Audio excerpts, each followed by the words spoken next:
اعوذ باللہ من الشیطان اللعین الرجیم بسم اللہ الرحمن الرحیم الحمد للہ رب العالمین وصلی اللہ علی محمد وآلہ الطیبین الطاہرین المعصومین لعنت الدائم علی اعدائہم اجمعین من الآن الی قیام یوم الدین۔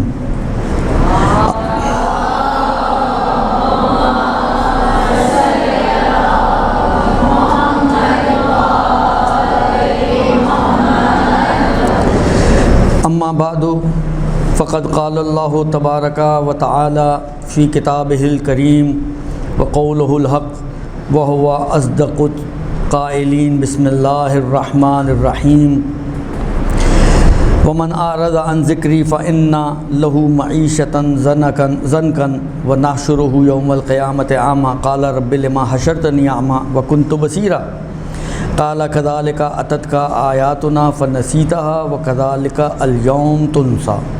درود بھیج دیں محمد و آل محمد پر۔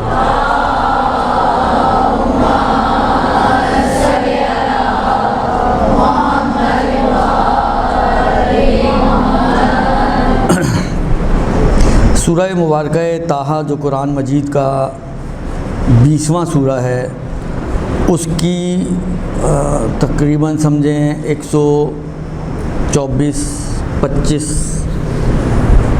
آیت میں نے آپ کے سامنے تلاوت کی ہے، جس میں پروردگار عالم کا ارشاد ہے من اعرض عن ذکری، جس نے بھی میرے یاد سے منہ پھیرا، فإن له معیشۃ ضنکا، تو بے شک اس کے لیے تنگ زندگی ہے، زندگی سخت اور تنگ ہوگی۔ وَنَحْشُرُهُ يَوْمَ الْقِيَامَةِ أَعْمَى، اور قیامت کے دن اسے اندھا محشور کیا جائے گا۔ قَالَ رَبِّ، اچھا جب اس کو قیامت کے دن اندھا محشور کیا جائے گا تو یہ خود شخص پریشان ہو کے کاننا پروردگار عالم سے خطاب کرے گا کہ رب لما حشرتنی اعمی وقد کنت بصیرا، خدایا تو نے مجھے اندھا کیوں محشور کیا، میں تو آنکھوں والا تھا۔ شاید ایک اور آیت میں پروردگار عالم کا ارشاد ہے وَمَنْ كَانَ فِي هَٰذِهِ الْأَعْمَى وَهُوَ فِي الْآخِرَةِ أَعْمَى، جو اس دنیا میں اندھا ہوگا وہ آخرت میں بھی اندھا ہوگا۔ تو شاید ہو سکتا ہے اس کے ذہن میں یہ آیت ہو تو اس نے یہ اعتراض کیا کاننا پروردگار عالم پر کہ خدایا میں تو دیکھتا تھا، دنیا میں آنکھیں تھیں میری، میں دیکھتا تھا، تو پھر تو نے مجھے اندھا کیوں محشور کیا؟ تو پروردگار عالم کا جواب آئے گا وہ من اعرض، بالے خدا کا جواب آئے گا کہ اس کی وجہ یہ ہے کہ کذالک اتتک آیاتنا فنسیتها، ہماری آیات تم تک آئیں پہنچیں لیکن تم نے انہیں بھلا دیا، وکذالک اليوم تنسیٰ، اس لیے آج تمہیں بھی بھلا دیا گیا۔ یعنی اس کے اس عالم میں، اس دنیا میں اندھا ہونے کی وجہ یہ ہے کہ یہاں پر جو اس کے لیے واضح، اب یہ واضح تو اس آیت میں نہیں ہے لیکن بالآخر اس کے لیے جو نشانیاں کہ جن کو بعض جگہ پہ خود قرآن نے کہا ہے واضح نشانیاں اس کے لیے آئی ہیں، اس نے ان نشانیوں کو بھلا دیا، اس کو توجہ نہیں دی، ان کو اہمیت نہیں دی، ان سے کچھ سیکھا نہیں، ان سے کچھ سمجھا نہیں، ہم نے بھی تمہیں بھلا دیا، ہوگے تم دنیا میں آنکھوں والے لیکن اس جہاں میں تم اندھے ہی معشور ہوگے۔ اچھا یہ بہت سی جگہوں پر آپ کو یہ بات ملے گی قرآن کے اندر کہ آنکھیں ہیں دیکھتے نہیں، کان ہیں سنتے نہیں، دل ہے غور نہیں کرتے، تو یہ ساری باتیں، آنکھیں ہیں دیکھتے نہیں، خود ہم میں سے کون ایسا ہے جو آنکھوں والا ہو اور دیکھے نہ؟ آنکھیں ہوں بھی اور نہ دیکھے، یہ کون ہے ایسا؟ جس کے پاس آنکھیں ہیں وہ دیکھتا ہے، یعنی آنکھوں کا ہونے کا مطلب یہی ہے کہ آنکھیں ہیں تو دیکھے گا انسان۔ آپ سڑک پہ چلتی ہیں، دیکھتی ہیں نہیں دیکھتی ہیں، آپ اوپر جاتی ہیں، آپ نیچے اترتی ہیں، آپ شاپنگ کرنے جاتی ہیں، آپ چیزوں کو دیکھتی ہیں، یہ دیکھے بغیر ہی بس، تو دیکھتے تو ہیں۔ پھر قرآن کہہ رہا ہے آنکھیں ہیں دیکھتے نہیں ہیں، کان ہیں سنتے نہیں، ابھی سب سن رہے ہیں ہم لوگ یا نہیں سن رہے ہیں؟ اس کے علاوہ بھی بہت کچھ سنتے ہیں، حتیٰ بعض اوقات سننے میں حلال و حرام کا بھی فرق نہیں ڈالتے، بس سنتے رہو، مزہ آ رہا ہے، چسکے آ رہے ہیں تو سنتے رہو، درست؟ تو سبھی سنتے ہیں، پھر کان ہیں اور سنتے نہیں ہیں، یعنی کیا مطلب؟ تو یہ جو جتنے بھی یہ اس قسم کے الفاظ ہیں یا اس قسم کے موارد ہیں، اس سے مراد حقیقت کو نہیں دیکھتے، حقیقت کو نہیں سنتے، حقیقت کو نہیں سمجھتے، اصل کیا چیز ہے اس کی طرف متوجہ نہیں ہوتے ہیں۔ یعنی کاننا یہ کنایات ہیں ایک ایسے انسان کے لیے کہ جو غافل ہے، جو مثلا دیکھ رہا ہے مگر پھر بھی متوجہ نہیں ہو رہا، سمجھ نہیں رہا، سن رہا ہے مگر پھر بھی متوجہ نہیں ہو رہا، سمجھ نہیں رہا، اور اپنے اسی غفلت کے اندر زندگی گزار رہا ہے، اور اسی ظلمت کے اندر کہ جس سے پروردگار عالم نے مومنوں کو نکالنے کی کوشش کی ہے، اس ظلمت میں اپنی زندگیاں گزار رہے۔ یعنی یوں سمجھ لیں اگر میں الفاظ بدلوں تو عقل کا اندھا، آنکھوں کا اندھا نہیں ہے، یہ آنکھیں تو چل رہی ہیں لیکن جو دل و دماغ کی آنکھیں ہوتی ہیں، روح کی جو آنکھیں ہیں، جو چیزیں وہ انسان روح اور دل کے ذریعے درک کر سکتا ہے۔ آنکھوں سے کیا کرتا ہے انسان؟ آنکھوں اور کان، آنکھ اور کان حواس میں سے ہے نا آپ کے۔ حواس کا کیا کام ہوتا ہے؟ آنکھوں کے ذریعے آپ دیکھنے والی چیزوں کو درک کرتے ہیں۔ اب میں یہاں بیٹھا ہوں، میں دیکھ رہا ہوں، یہ مثلا فرض کریں حالانکہ گرے رنگ کا ہے، یہ مثلا فرض کریں اورنج رنگ کا ہے، یہ مثلا بلیک رنگ کا ہے، ٹھیک ہے نا؟ میں آنکھوں کے ذریعے ان کے کلرز کو درک کر رہا ہوں اور ڈفرینشیٹ کرتا ہوں۔ یا مثلا فرض کریں میں، اب آپ ہیں جو میں بول رہا ہوں، آپ بولنے والی چیزوں کو آنکھوں سے نہیں درک کر سکتی لیکن کانوں سے درک کر سکتی ہیں۔ تو آپ سن رہی ہیں لہذا درک کر رہی ہیں کہ میں کیا کہہ رہا ہوں۔ تو اعضاء کا، ان جوارح کا کام ہے ادراک۔ لہذا اگر کسی کی اندرونی آنکھیں اور اندرونی سماعات اور اندرونی دل وغیرہ سب روحانی بند ہوں تو ظاہری آنکھیں ہیں مگر اندرونی بند ہیں، ظاہری کان ہیں لیکن اندرونی بند ہیں، تو یہ ان کی طرف اشارہ ہے کہ یہ نہ دیکھ سک رہا ہے۔ مثلا اب میں ایک چھوٹی سی بات کر کے اس کی طرف آنا چاہوں گا، میں چاہ رہا ہوں کہ جلدی جلدی یہ ساری چیزیں آپ تک منتقل ہو جائیں آج۔ ویسے یہ شاید کوئی باقاعدہ کوئی سلسلہ رکھتے اس بلڈنگ کی آغاز کا تو شاید میں نہ آ پاتا، لیکن بس پروردگار عالم نے ایک موقع دے دیا ہے تو میں آ گیا، اور انہوں نے کہا آج ہی سٹارٹ کر دیں، تو بی بی کا ذکر ہے اس لیے میں آپ کی خدمت میں عرض کروں کہ آپ مجھے ایک بات بتائیں، رسول خدا کی پوری زندگی آپ دیکھ لیں، امیر المومنین کی پیدائش کے بعد کی خاص طور پر، پھر مدینہ کی زندگی آپ دیکھ لیں، کیونکہ 13 سال تو اس مکے میں گزرے ہیں نا، مدنی زندگی دیکھ لیں آپ، یعنی کون سا طریقہ ہو سکتا تھا کہ جو اہل بیت کا تعارف کرایا جا سکتا تھا اور پیغمبر نے نہ کرایا ہو؟ بھئی ایک میں انسان ہونے کے ناطے میرے پاس کیا آپشنز ہیں، میں کسی چیز کو سمجھانا چاہوں تو یا قولاً یا فعلاً، یہی دو چیزیں نا، یا قول کے ذریعے یا فعل کے ذریعے۔ یہ اہل بیت وہ ہستیاں ہیں کہ جن کے بارے میں رسول خدا کے اقوال بھی آپ کو ملیں گے اور رسول خدا کے افعال بھی آپ کو ملیں گے، کہ کس طریقے سے رسول خدا نے ان ہستیوں کو پہچنوایا ہے قولاً و فعلاً۔ کہتے بھی تھے انما یرید اللہ، اور دروازے پہ آ کے کھڑے بھی ہوتے تھے، یعنی قول بھی ہے فعل بھی ہے، من کن تو مولا کہہ بھی رہے ہیں اور اٹھا کے دکھا بھی رہے ہیں، قول بھی ہے اور فعل بھی ہے۔ سواریاں کاندھے پر ہیں، کوئی کہتا ہے کتنا اچھی سواری ہے، وہ کہتے ہیں یہ دیکھو سوار کتنے اچھے ہیں، قول بھی ہے فعل بھی ہے، کہیں صرف قول کہیں صرف فعل، یعنی میں نے کہا نا کہ جتنی بھی ممکنہ صورتیں بن سکتی تھیں اللہ کے رسول نے ان سے استفادہ کیا اور لوگوں کو سمجھایا، مگر سمجھے یہ ہے اندھے، یہ ہے بہرے، نہ قول سمجھ میں آیا نہ فعل سمجھ میں آیا۔ فعل دیکھنے والی چیز ہے، قول سننے والی چیز ہے، تو اندھے بھی ہیں اور بہرے بھی ہیں، اندھے بھی ہیں اور بہرے بھی ہیں۔ تو یہ آیت کہہ رہی ہے کہ جب تم نے بلا دیا تم نے ہماری آیات پہ دھیان نہیں دیا، اس پہ توجہ نہیں کی، اس کو اہمیت نہیں دی، اس سے سمجھنے کی کوشش نہیں کی، ٹھیک ہے جاؤ، ہم نے بھی بلا دیا، آج کے دن تمہیں بھی بلا دیا گیا۔ اب یہ آیت اگر آپ دیکھیں اور یہ خطبے کو اسی آیت کے سینیریو میں اگر آپ پڑھیں، خود جناب زہرا نے کئی جگہ پر، اچھا یہ جو خطبہ میں ابھی آپ کے لیے کوشش کروں گا کہ منتقل کر سکوں، بی بی کا ایک وہ خطبہ ہے جو خطبہ فدقیہ کہلاتا ہے، جو فدق کے غزو ہونے کے بعد مدینے کی مسجد میں جناب زہرا سلام اللہ علیہا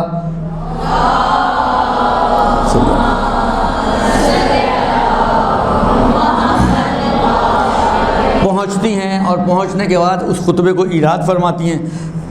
بڑا معرکۃ الآراء خطبہ ہے، اس کے اندر احکام کو بھی بیان کیا ہے، مختلف چیزیں بیان کی ہیں، ان کی علتیں اور حکمتیں بیان کی ہیں، اور ساتھ ساتھ اپنا درد دل بھی بیان کیا ہے۔ اس کو نوعاً خطبہ کبیرہ کہا جاتا ہے، کیونکہ یہ تھوڑا سائز میں متن کے اعتبار سے بڑا ہے، کیونکہ اس میں نے کہا نا کہ خدا، رسول، توحید، نبوت اور مختلف چیزیں، احکام کا فلسفہ، مہاجر، انصار، ان کی کیا خصوصیت، ان کی ایک لمبی چوڑی داستان ہے اس کے، اس لیے اس کو خطبہ کبیرہ کہا جاتا ہے۔ ایک اور خطبہ ہے جو دروازہ جلائے جانے کے بعد، محسن کے شہید ہونے کے بعد، جب بی بی بستر بیماری پر پڑتی ہیں، اس موقع پر مہاجر اور انصار کی عورتیں جناب زہرا کی خدمت میں آتی ہیں حال احوال پرسی کرنے، ایک خطبہ اس موقع پہ ارشاد فرمایا۔ یہ صغیرہ کہلاتا ہے، اس کو خطبہ صغیرہ بھی بولتے ہیں، اور خطبہ عیادت والا خطبہ، یہ بھی آپ اگر گوگل پہ سرچ کریں خطبہ عیادت تو یہ نکل آئے گا، تاکہ آپ کو اس کا متن، اور اردو میں وکی شیعہ وغیرہ دیکھیں گے تو اردو ترجمہ بھی مل جائے گا، اس کا متن بھی مل جائے گا آپ کو۔ جو خصوصیات میں آپ کی خدمت میں یہاں پہ عرض کر رہا ہوں، کچھ نہ کچھ چیزیں آپ کو وہاں سے مل جائیں گی، ساری چیزیں تو نہیں ملیں گی لیکن کچھ نہ کچھ چیزیں آپ کو مل جائیں گی۔ تو یہ خطبہ عیادت کے موقع پر جناب زہرا سلام اللہ علیہا نے جب آئی تھیں عیادت کے لیے، اس وقت بیان فرمایا۔ اچھا عیادت میں اب دیکھیں بہت زیادہ کوشش کروں گا کہ ادھر ادھر نہ جاؤں، اس لیے کہ خود خطبے کو اور اس کی کچھ بہت ہی خوبصورت اور باریک نکات ہیں وہ آپ تک میں منتقل کرنا چاہتا ہوں۔ وہ ان کو منتقل کرنے کے لیے بہرحال تھوڑا سا ٹائم تو چاہیے، تو ٹائم کے اندر ہی بات پوری ہو جائے، اس لیے میں کوشش کر رہا ہوں کہ تھوڑی سی جو حاشیے کی باتیں ہیں ان کو شارٹ کرتے ہوئے، لیکن بہرحال کچھ چیزوں کو سمجھنے کے لیے کچھ دو جملات بولنا اس لیے ضروری ہے کہ احساس ہو سکے کہ چیز کتنی امپورٹنٹ ہے اور کیا ہے اس کی کہانی۔ دیکھیں مریض کی عیادت کرنے کی بہت تاکید ہے شریعت میں، سر میلا اد مریضہ، ایک ہی روایت صرف بتا رہا ہوں آپ کو، سر میلا، سر سیر سے نکلا ہے، سر میلا میل، ایک میل، حالانکہ یہ ایک میل عربی کا میل کتنا ہوتا ہے اب یہ اس کو بھی چھوڑ دیں، بالآخر ظاہری بات ہے جب بیان کیا جائے تو اس کا مطلب یہ ہے کہ مقدار ہوگی کہ چاہے اتنا پیدل چل کے جانا پڑے۔ سر میلا، ایک میل تک جاؤ، کیا کرنے کے لیے؟ اد مریضہ، مریض کی عیادت کرنے کے لیے، یعنی اگر تمہیں ایک میل بھی چل کے جانا پڑے تو اس کام میں اتنی ورتھ ہے کہ یہ جاؤ اور جا کے مریض کی عیادت کرو۔ تو مریض کی عیادت کی تاکید ہے، اور اس کا ایک فلسفہ بھی ہے، جب آپ جا کے اس کے حال احوال کرتے ہیں وہ تھوڑا اپنا وہی والی بات ہے، بتائے گا کیا ہوا، کیسے ہوا، کیوں ہوا، بالآخر وہ جو جس کے اندر کا جو ایک غبار ہوتا ہے اندر کا وہ باہر آ جائے تو تھوڑا سا ریلیکس ہو جاتا ہے، تھوڑا سا صحت کی طرف جلدی جائے گا وغیرہ وغیرہ وغیرہ، اس قسم کی فلاسفیز اس کے اندر ہوتی ہیں۔ اچھا آپ جا کے کیا کرتے ہیں؟ آپ اس کی مثلا حالت پوچھتے ہیں، کیا حال چال ہے، طبیعت کیسی ہے، آگے سے مریض کیا کہتا ہے، مریض کیا کہانیاں سناتا ہے آپ کو۔ نون جو مریض ہے وہ وہی بیماری سے ہی بات کرے گا نا کہ ہاں بس یہ ہو گیا تھا اور ویسا ہو گیا تھا اور اب تو بہرحال ڈاکٹروں نے آپریشن کر دیا، یہ کر دیا، وہ کر دیا، جو بھی اس کا درد دل ہوگا وہ اپنے آپ کو ہلکا کرنے کے لیے وہ سارا آپ کو جو نوعاً بیماری سے ریلیٹڈ باتیں ہوتی ہیں وہی آپ کو سمجھاتا ہے اور سناتا ہے کہ یہ ایسا ہوا، ویسا ہوا، یہ ہوا، وہ ہوا، ٹھیک ہے۔ اب یہاں پر غور طلب بات یہ ہے کہ آنے والی نے تو یہی سوال کیا جو طبیعتاً جب عیادت کے لیے آئی ہیں، تو جو سوال ہونا چاہیے تھا، سوال تو وہی ہے کہ آپ نے صبح کیسی کی اے بنت رسول، یعنی کیا حال ہے، طبیعت کیسی ہے آپ کی۔ اب جناب زہرا کو آگے سے کیا کہنا چاہیے؟ کیا کہنا چاہیے ایک چیز اس سینیریو کو مد نظر رکھتے ہوئے، اور کہا کیا ہے یہ دوسری چیز۔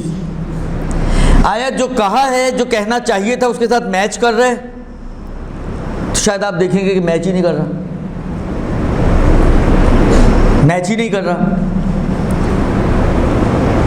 لیکن اس کے باوجود اب دیکھیں یہ وہ خاتون جنت ہے کہ آپ یہ تو نہیں کہہ سکتے کہ اس کو اسلوب گفتگو نہیں آتی، اس کو اندازہ ہی نہیں ہوا کہ کیا بولنا چاہیے تھا اور کیا بول دیا، کچھ سمجھ ہی نہیں آئی، یا بیماری کا اتنا زیادہ غلبہ تھا کہ حواس کام نہیں۔ یہ ہستیاں وہ نہیں ہیں۔ عصمت کبریٰ کی حامل خاتون ہے، وہ عصمت کے جو رسول خدا کے پاس ہے، وہ عصمت جو علی مرتضیٰ کے پاس ہے، وہ عصمت جو جناب حسن مجتبیٰ کے پاس ہے، وہ عصمت جو امام حسین کے پاس ہے، وہی عصمت فاطمہ زہرا کے پاس ہے، کیونکہ ایک ہی آیت آئی ہے انما یرید اللہ، اور ایک ہی آیت کے ذریعے ان پانچوں کی عصمت کا اعلان کیا گیا۔ درست؟ تو یہ عصمت کبریٰ کی حامل خاتون ہے۔ یہ چیزیں ان کے ہوش و حواس کو اتنا مختل نہیں کریں گی، اتنا کیا مختل ہی نہیں کریں گی کہ آپ کہیں کہ یار ان کو سمجھ ہی نہیں آئی، ان کو پتہ ہی نہیں چلا، ان کو احساس ہی نہیں ہوا۔ نا، دیکھیں یہ تو مجھے ایک جملہ یاد آ گیا بی بی کا، یہ چھوٹا خطبہ ہے نا، میں نے کہا اس سے پہلے وہ بڑا خطبہ ہے۔ اس وقت کیا کیفیت تھی، اور ابھی تو بہرحال وہی والی بات ہے، کچھ دن گزر گئے ہیں۔ وہ اس وقت کی کیفیت ہے کہ جب حالات ہوئے ہیں اور وہ بی بی دربار میں آئی ہیں، جسمانی کیفیت کیا ہونی چاہیے ان کی، بچہ سخت ہوا ہے مثلاً، اور زد و کوب کیا گیا ہے، ان کے سامنے علی کے ساتھ کیا ہوا، یہ ساری چیزیں آپ دیکھیں، جس کو کہیں آپ کے جسمانی اعتبار سے بھی ممکن ہے، ذہنی اعتبار سے بھی انتہائی سختی اور شدت اور پریشانی کے عالم میں وہ خطبہ اراد کر رہی ہیں۔ اس کے کہیں وسط میں، کہیں درمیان میں انہوں نے ایک جملہ کہا ہے کہ لا اقول کذبا ولا افعل شططا، نہ میں کوئی جھوٹی بات کر رہی ہوں اور نہ میں کوئی کام ایسا کر رہی ہوں کہ جو بے ربط ہو۔ یعنی ان تمام مشکلات کے باوجود جو مجھ پر، یعنی آپ سوچیں سبت علیہ مصائب لو انہا سبت علی الایام لسرنا لیالیہ، یعنی کیسی مصیبتیں، کیسی مشکلات، لیکن ان تمام مصیبتوں، مشکلوں، پریشانیوں، شدتوں، ٹارچرز، ذہنی، روحانی، جسمانی، اس کے باوجود یہ بی کہہ رہی ہے نہ میں جھوٹ بول رہی ہوں اور نہ میں کوئی بیکار کا کام انجام دے رہی ہوں۔ اس کا مطلب یہ ہے کہ میں جو بات کر رہی ہوں اپنے پورے ہوش و حواس میں، اور جو بھی کر رہی ہوں سوچ سمجھ کے، اب بس وہ باطل نہیں ہے۔ تو یہ وہ بیوی ہے جو اس خطبے سے پہلے والے خطبے میں یہ بتا چکی ہیں کہ میرا نہ کوئی عمل بیکار، نہ کوئی قول کاذب، جو کہہ رہی ہوں سچ کہہ رہی ہوں اور حق کہہ رہی ہوں، اور جو کر رہی ہوں وہ بھی برحق ہے۔ تو یہ وہ بیوی بول رہی ہے۔ تو یہ جو ڈائیورژن ہے اتنا بڑا کہ پوچھا کچھ اور بتایا کچھ، اس کی ایک بڑی وجہ یہ ہے کہ آپ اس کو اس اینگل سے دیکھیں کہ یہ بی بی اس امت کے لیے کتنی دل سوز ہیں۔ وہ کیا پوچھ رہے ہیں اور یہ امت کے رونے رو رہی ہیں، امت کے بارے میں باتیں کر رہی ہیں، امت کی نااہلی کا تذکرہ کر رہی ہیں، کن مشکلات کو انہوں نے دعوت دی ہے اس کو بیان کر رہی ہیں، کس چیز کو انہوں نے چھوڑا ہے اس کو بیان کر رہی ہیں۔ یہ سارا کا سارا اس امت سے دلسوزی کا نتیجہ ہے، اس لیے کہ یہ اس رسول کا ٹکڑا ہے کہ جس کے بارے میں خود قرآن کریم کی آیت ہے، سورہ توبہ کی آیت نمبر 128، قرآن کہتا ہے لَقَدْ جَاءَكُمْ رَسُولٌ مِّنْ أَنفُسِكُمْ عَزِيزٌ عَلَيْهِ مَا عَنِتُّمْ حَرِيصٌ عَلَيْكُمْ بِالْمُؤْمِنِينَ رَءُوفٌ رَحِيمٌ، کہ تمہاری طرف وہ رسول آیا ہے کہ جس کے اوپر تمہاری تکلیفیں جس کے اوپر گراں گزرتی ہیں، یعنی تم زحمت میں پڑو رسول خوش نہیں ہوتا، تمہاری زحمتیں مشقتیں پریشانیاں رسول خدا کو گراں گزرتی ہیں۔ حریص علیکم، تمہاری نسبت انتہائی حریص ہے کہ کسی طرح تم راستے پر آ جاؤ، سیدھے راستے پر چل نکلو۔ بالمومنین رؤوف الرحیم، اور مومنین کی نسبت رؤوف الرحیم ہے۔ یہ اسی رسول کا بضعۃ منی ہے، اسی رسول کا ٹکڑا ہے جس رسول کے اندر رافت اور رحمت بھری ہوئی ہے مومنین کی نسبت، جس رسول کے لیے مومنین کی پریشانیاں عزیز علیہ ہے، اس کے لیے گراں ہیں۔ تو یہ وہی فاطمہ ہے جو اسی رسول کا ٹکڑا ہے، تو ان کے لیے بھی گراں ہوں گی، لہذا اسی کو مد نظر رکھتے ہوئے یہ ان باتوں کی طرف اشارہ کر رہی ہیں کہ دیکھو تم لوگوں نے کیا حرکت کر ڈالی۔ یہ ان کی رافت کا ایک مظہر ہے یہ خطبہ، ان کی رحمت کا ایک مظہر ہے یہ خطبہ۔ اور خاص طور پر اگر اس جملے کو بھی یاد رکھیں کہ جب، یعنی ایسا نہیں ہے کہ یہ کوئی پہلا موقع تھا کہ جب جناب زہرا جو ہے ان کو فکر تھی لوگوں کی اور امت رسول کی۔ جب رسول جناب زہرا کا مہر کیا تھا، اس میں مختلف روایتیں ہیں۔ ایک روایت کے اعتبار سے جب رسول خدا نے بتایا کہ علی سے تمہاری 500 درہم کے عوض نکاح قرار پایا ہے، طے پایا ہے، تو بی بی نے فرمایا امل علی فرضیت علیہ، علی پہ تو میں راضی ہوں۔ وہ امل مہر، اما جو مہر آپ نے میرے لیے رکھا ہے اس پہ میں راضی نہیں ہوں۔ یعنی مجھ میں اور عرب کی دوسری عورتوں میں کیا فرق رہ گیا کہ وہ بھی درہم و دینار ان کا مہر، میرا مہر بھی درہم و دینار بنے، میں اس پہ راضی نہیں ہوں۔ کہا پھر کیا چاہیے؟ کہ شفاعت امت رسول،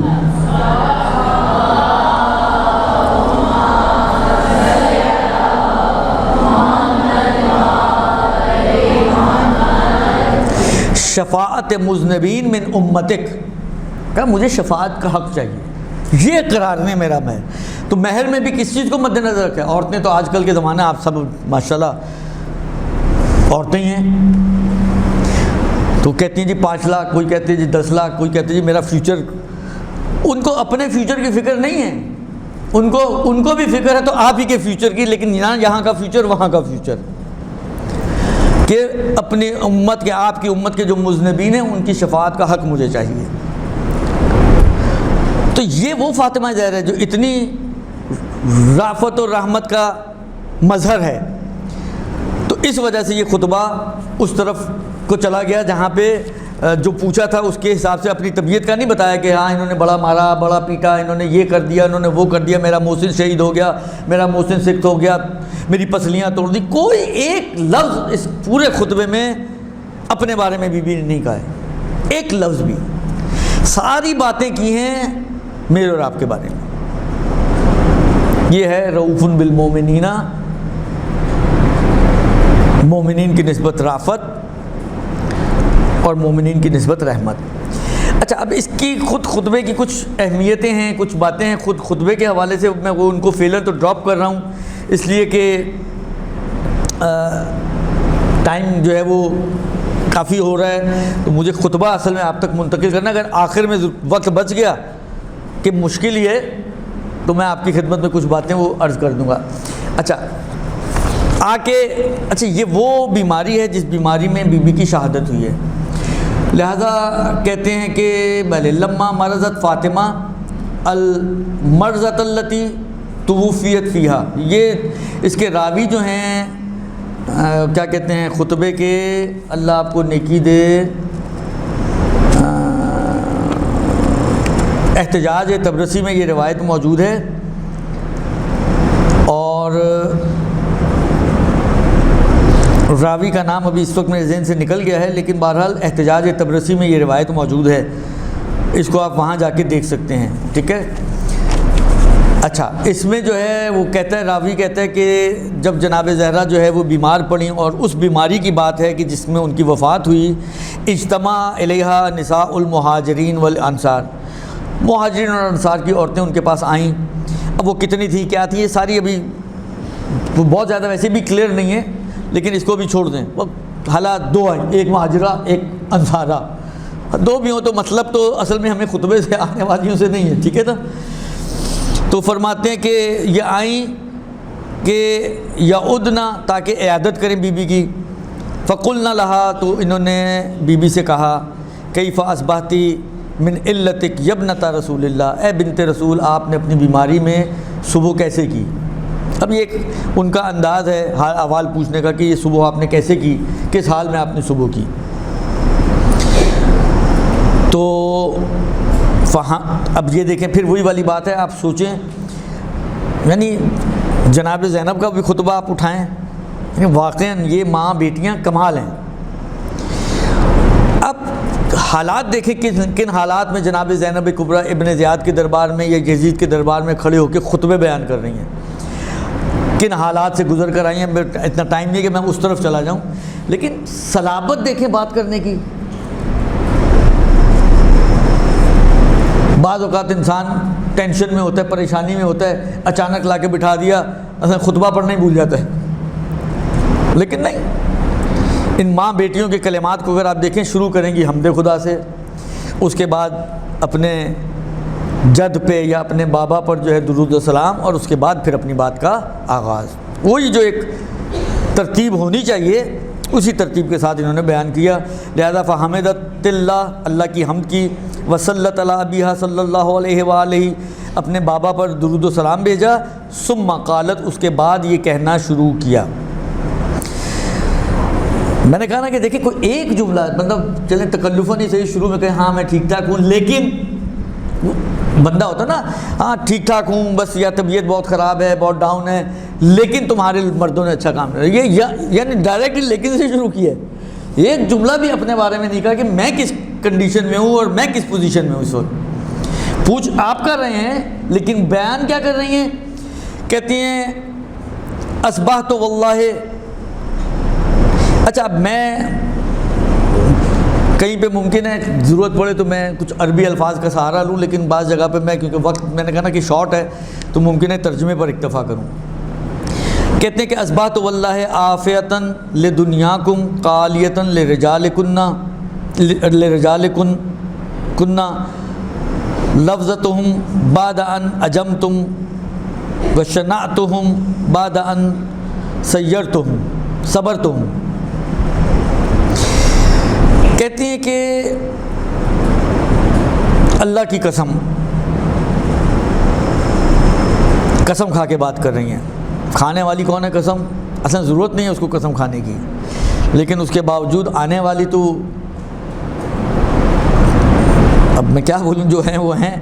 لیکن کہتی ہیں کہ میں تمہاری دنیا سے سمجھو منہ پھیر لیا، آنکھوں کو بند کر لیا. قالیتاً لرجالکم، تمہارے مردوں کو سے ناراض. قالیتاً لرجالکم کننا، تمہارے مردوں سے بہت ناراض ہیں فاطمہ. یعنی میں نے جو صبح کی ہے اس حال میں کی ہے کہ تمہاری دنیا کو چھوڑ دیا، تارک دنیا ہو گئی سمجھو، اور تمہارے مردوں سے شدید ناراض ہوں میں، انتہائی ناراض. اور یہ ناراضگی کی وجہ یہ نہیں ہے کہ جس کو کہیں ایویں، بلکہ میں نے ایک ایک کو، یہ جو آیا نا جملہ لفظتہم بعد ان اجمتم، یعنی گویا میں نے ان کو چبا کر تھوک دیا، اتنی ناراض. یعنی دیکھیں یہ وہی والی بات ہے، شدت ناراضگی کا اظہار کر رہی ہیں کہ یہ اس لیے کہ میں نے ان کو چبا کر تھوک دیا. وشنعتہم بعد ان صبرتہم، یعنی میں نے ایک ایک کو پرکھا، ایک ایک کی آزمائش کی. اب وہی والی بات ہے، اس کو آپ ذہن میں رکھیں وہ واقعات جو جناب فاطمہ زہرا جو ہے وہ راتوں کو انصار و مہاجرین کے دروازے پہ جایا کرتی تھیں، ایک ایک کو بولا کرتی تھیں، ان کو بتایا کرتی تھیں یہ کون علی ہے جس کے بارے میں رسول نے یوں کہا یہ کیا، تم لوگوں نے یوں وعدہ کیا تھا، یہ لیکن تم نے یہ کر دیا. آ کے ان کو یاد دہانی کرا رہی ہیں. یہ ہے صبر تم، یعنی ان کو میں نے آزمائش کی ہے، جا کے ان کو ایک ایک کے دروازے پہ میں نے کھٹکھٹایا ہے، لیکن اس کے باوجود انہوں نے جواب نہیں دیا، تو گویا میں نے ان کو چبا کر تھوک دیا. یہ اس قابل تھے. ٹھیک ہے. اس کے بعد بی بی کہتی ہیں کہ فقبحًا لفلول الحد واللعب بعد الجد، یعنی کتنا برا ہے کہ ان لوگوں نے اپنی تلواروں کو کند کر دیا. یعنی وہ جو خیبر و خندق و احد و بدر و اب میں آگے آگے بڑھ کے تلواریں چلا رہے تھے، آج انہوں نے اپنی تلواریں کند کر دیں. ان کی تلواریں کانہ نیام میں چلی گئیں. کتنا برا کام کیا انہوں نے. وقرء الصفات وصدع القنات، قرء صفات کہتے ہیں پہاڑ کے اوپر کے کوئی فلیٹ جگہ ہو جس پہ کچھ بھی نہ ہو. یعنی کانہ یہ ایسی چٹان پر چلے گئے جس پہ کچھ بھی نہیں ہے کہ جو اس کو کوئی ان کو فائدہ پہنچا سکے. اور صدع القنات کہتے ہیں، قنات ہوئی چشمہ، صد یعنی انہوں نے ایک بہتے ہوئے چشمے کو، یعنی علی کی بات کر رہی ہیں کہ علی جو ایک بہتا ہوا علم کا ٹھاٹھے مارتا ہوا سمندر تھا یا چشمہ تھا، انہوں نے اس کو بند کر دیا اور چلے گئے ان کے پیچھے. وَخَطَلِ الْآرَاءِ وَزَلَلِ الْأَهْوَاءِ، ان کی سوچیں بگڑ گئیں، ان کی جو ہیں خواہشیں جو ہیں، جو ہوائے نفس ہے اس کے پیچھے یہ لوگ چل پڑے. پھر ایک آیت لے کر آتی ہیں وَلَبِئْسَ مَا قَدَّمَتْ لَهُمْ أَنفُسُهُمْ، بہت بری چیز ہے جو انہوں نے. دیکھیں یہ آپ ان آیتوں کو اگر آپ غور کریں گی، آپ دیکھیں گے ان آیتوں کو بی بی نے مسئلہ ولایت کے اوپر تطبیق کیا ہے. ویسے تو عمومی ہیں، کہیں پہ بھی آپ جہاں پہ بھی اس کا موضوع بنے آپ بنا سکتی ہیں، لیکن بی بی کا فہم دیکھیں. بی بی کا فہم ہمارے لیے بڑی اہمیت اور ارزش رکھتا ہے. یہ وہ بی بی ہے کہ جو آیت تطہیر کی وارث ہے. آپ دیکھیں وہ اس آیت کو کہاں بٹھا رہی ہیں، تطبیق کہاں کر رہی ہیں. کہتی ہیں لبئس ما قدمت لہم انفسہم ان سخط اللہ علیہم وفی العذاب ہم خالدون. خلاصہ یہ کہ بہت بری چیز ہے جو انہوں نے بھیجی ہے اپنے لیے، کہ جس پر پروردگار عالم ناراض ہے اور یہ ہمیشہ ہمیشہ عذاب میں رہیں گے.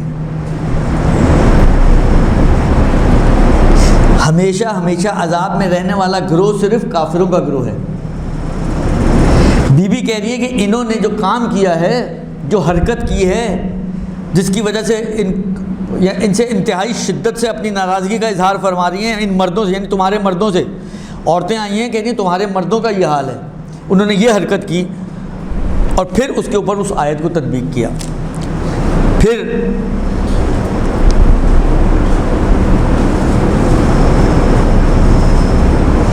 بی بی فرماتی ہیں لا جرم لقد قلدتہم ربقها وحملتہم اوقتها وشننت علیہم آرها فجدعا وعقرا وبعدا للقوم الظالمین.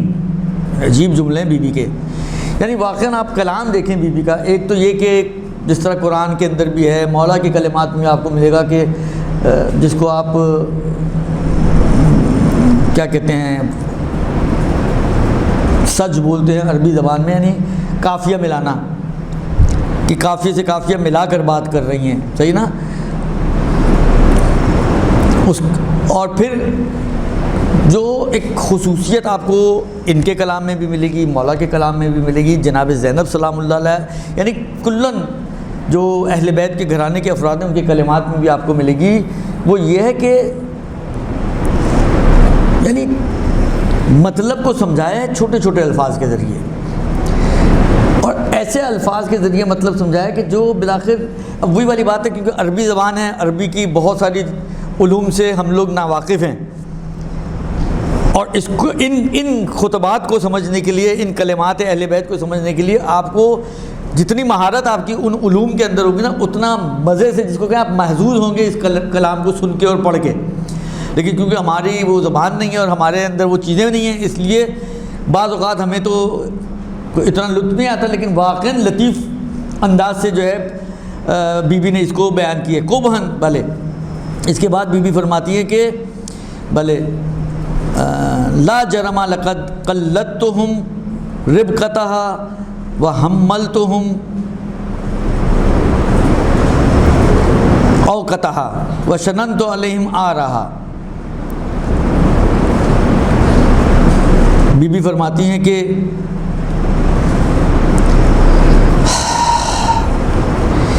یہ لا جرم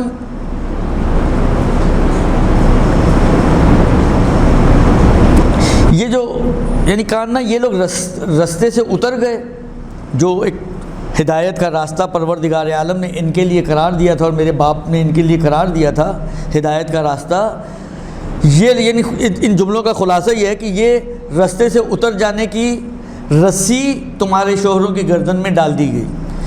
اب ڈالنے والے کون تھے تو معلوم ہے، لیکن یعنی کہنا یوں سمجھو کہ تمہارے شوہروں کے گلے میں رسی ڈال دی گئی اور ان کو کھینچ کر اس راستے ہدایت سے اتار دیا گیا، اور انہی کو قصوروار ٹھہرا رہی ہیں بی بی کہ یہ انہی کی وجہ سے ہوا یہ سارا، یہ نہ ان کے پیچھے لگتے، نہ ان کی طرف جاتے، نہ ان کی باتوں کو مانتے، یعنی انہوں نے رسول خدا کی ساری باتوں کو چھوڑ کر ان کے پیچھے لگ گئے۔ بھئی رسول خدا نے جو ہدایت کے راستے معین کیے تھے، یعنی کتنی حدیثیں ہیں کہ اگر پوری دنیا ایک طرف جائے اور علی ایک طرف جائے تو اے عمار تم علی کے پیچھے جانا۔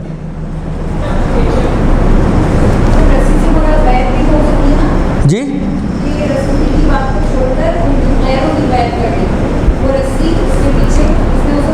اسی بات اشارہ تو اسی بات کی طرف ہے کہ ان کے پیچھے یعنی ان کو چھوڑ دیا اور ان کے پیچھے چل پڑے، بات تو وہی کر رہے ہیں، یہ اسی کی بات کر رہے ہیں، صحیح نا؟ یعنی ہدایت کی رسی کون ہے؟ عروۃ الوثقیٰ کون ہے؟ علی ابن ابی طالب ہی ہے نا۔ یعنی انہوں نے جو ہے تمہیں کاننا اپنی رسیاں اب تمہارے گلے میں ڈال دیں اور تمہیں جو ہے کھینچ کر راستے سے ہدایت کے راستے سے ہٹا دیا، اور انہی کو قصوروار ٹھہرا رہی ہیں بی بی، ٹھیک ہے نا؟ اس کے بعد بی بی فرماتی ہیں کہ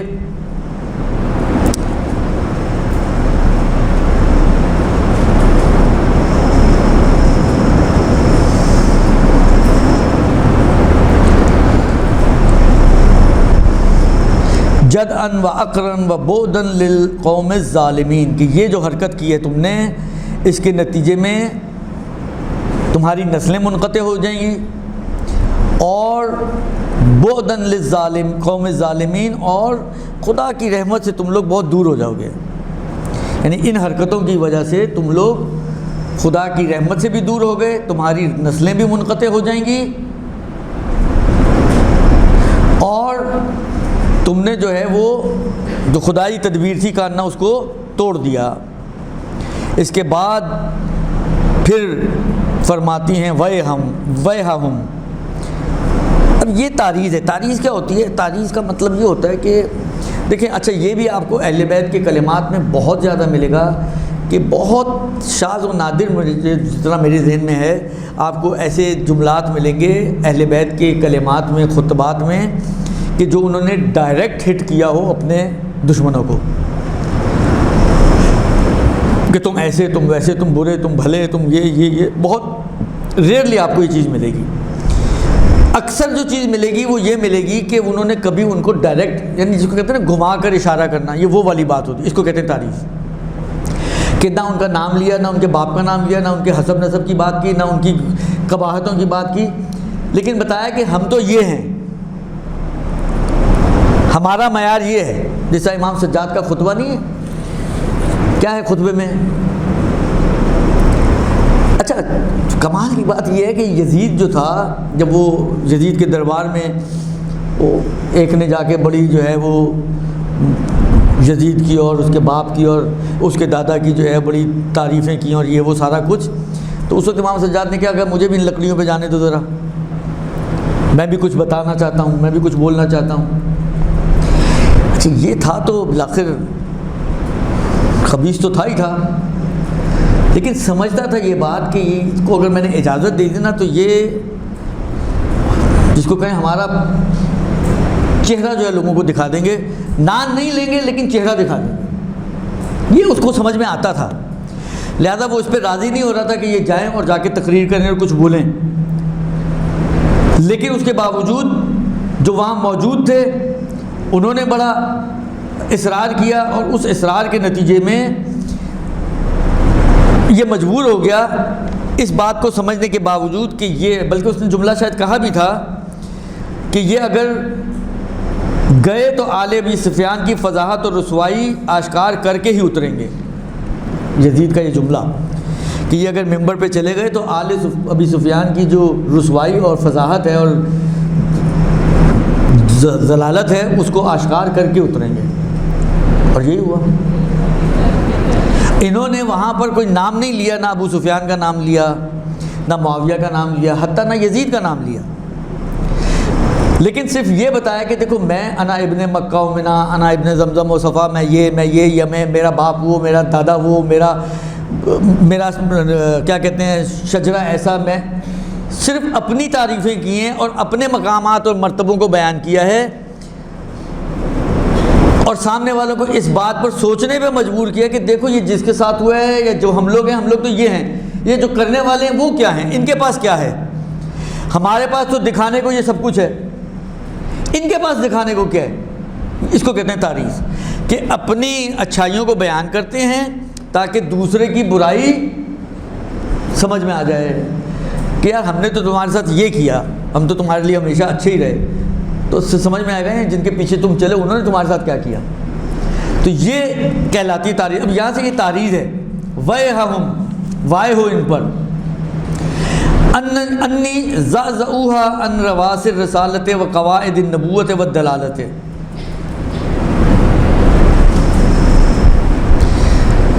کہتے ہیں وائے ہو تم پر.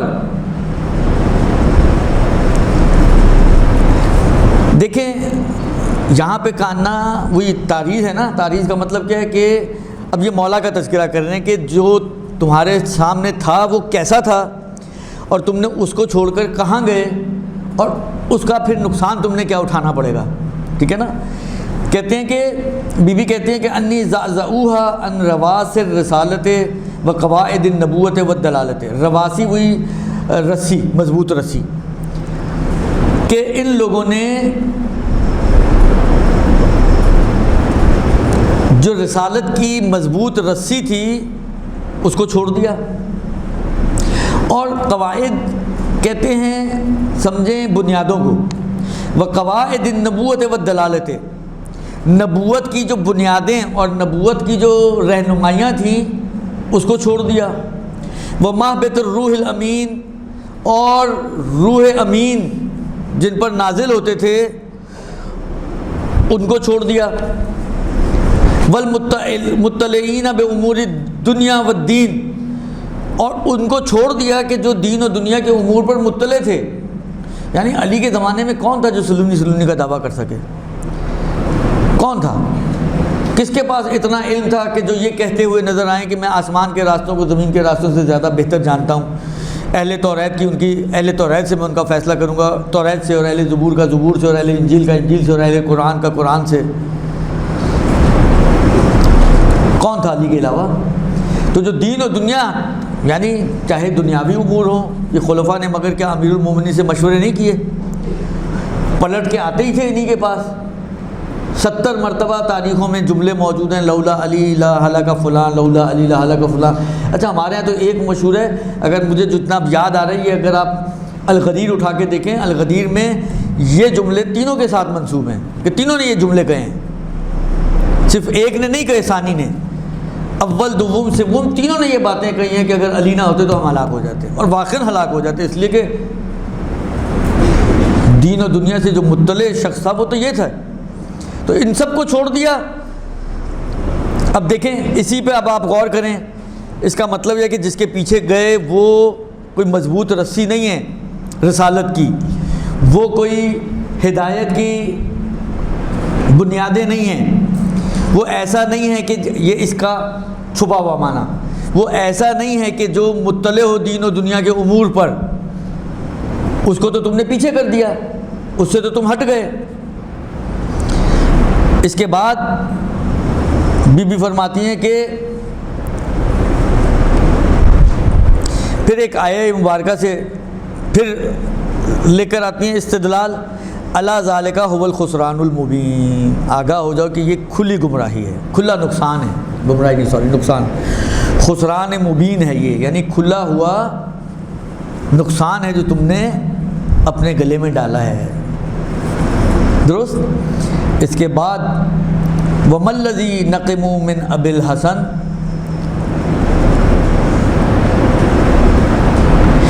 اچھا اب ان کو مسئلہ کیا تھا؟ ان کو جو علی علیہ الصلوۃ والسلام ہیں، صحیح نا، ان سے ان کو سمجھیں مشکل کیا تھی؟ کہتے ہیں کہ وَمَا الَّذِي نَقِمُ مِنْ أَبِي الْحَسَنِ، وہ کیا چیز ہے کہ جو ابو الحسن سے ان کو کھٹکتی تھی؟ اگر آسان ترجمہ کریں، وہ ابو الحسن سے کیا چیز تھی جو ان کو کھٹکتی تھی، جس کی بنا پر انہوں نے ابو الحسن کو چھوڑ دیا اور تم لوگوں سے بھی چھڑوا دیا؟ ٹھیک ہے، کہتے ہیں نقم منہ واللہ نکیر سیفہ، علی کی تلواروں کا چلنا ان کو کھٹکتا تھا،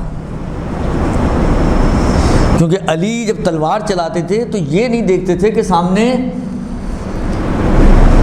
کیسا دشمن ہے. اگر وہ دشمن خدا اور رسول ہے تو علی کی تلوار چلتی تھی.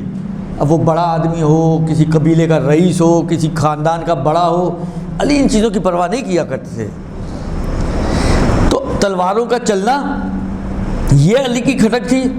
وَقِلَّةَ مُبَالَاتِهِ بِحَتْفِهِ، علی کو اپنی جان کی پرواہ نہیں ہوتی تھی، اپنی جان کی پرواہ نہ کرنا یہ ان کو کھٹکتا تھا. خود تو بھاگ جاتے تھے علی کو چھوڑ کے میدان میں، رسول کو چھوڑ کے میدان میں، علی سینہ سپر ہو کے رسول کی حفاظت کرتے تھے، یہ کھٹکتا تھا. علی کا اتنا یعنی جری ہونا، اتنا شجاع ہونا کہ تلواروں کے سامنے ڈٹ کے کھڑے ہو جائیں رسول کے دفاع کے لیے، یہ کھٹکتا تھا ان کو. وشدت وطأتہ ونکال وقعتہ وتنمرہ فی ذات اللہ. یہ بھی عجیب جملہ ہے مولا کے بارے میں جو بی بی نے کہا ہے. شدت وطأتہ یعنی بڑھ بڑھ کر حملے کرنا، یہ کھٹکتا تھا. سارے صحابی بیٹھے ہوئے ہیں اور ایک علی جو ایک نوجوان ہے وہ عمر ابن عبدود کے سامنے جا رہا ہے، وہ خیبر کا قلعہ فتح کر کے آ رہا ہے. ساری رات، یعنی واقعات تو خیر آپ کے ذہن میں ہے، میں ابھی زیادہ میں نے کہا نا پھیلنا نہیں چاہ رہا، ابھی تو بہت تھوڑا سا حصہ ہوا ہے، حالانکہ یہ بڑا خطبہ نہیں ہے، لیکن ساری رات ٹہلتے رہے. پہلے کیا کارنامے کر چکے ہیں، اس کے باوجود اس انتظار میں کہ علم ہمیں ملے گا، مگر علم مل گیا علی کو. یہ چیزیں کھٹکتی تھیں ان کو کہ علی کا آگے بڑھ بڑھ کے حملے کرنا. وَتَنَمُّرَهُ فِي ذَاتِ اللَّهِ، تنمر نمر کہتے ہیں، کس کو کہتے ہیں؟ عربی زبان میں کہتے ہیں چیتے کو. چیتا جب غضبناک ہوتا ہے نا، غصے کے عالم میں ہوتا ہے، تو پھر چیتا یہ نہیں دیکھتا کہ میرے سامنے ایک ہے یا 50 ہیں یا 100 ہیں، وہ جھپٹتا ہے اس کے اوپر. یہ چیتے کی خصوصیت ہے.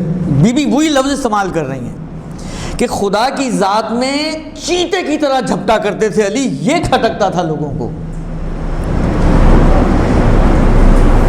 علی پھر جب معاملہ خدا کا ہوتا تھا تو علی یہ نہیں دیکھتے تھے کہ سامنے ایک ہے یا 3000 کا لشکر ہے. پھر علی جب جھپٹتے تھے یہ کھٹکتا تھا لوگوں کو.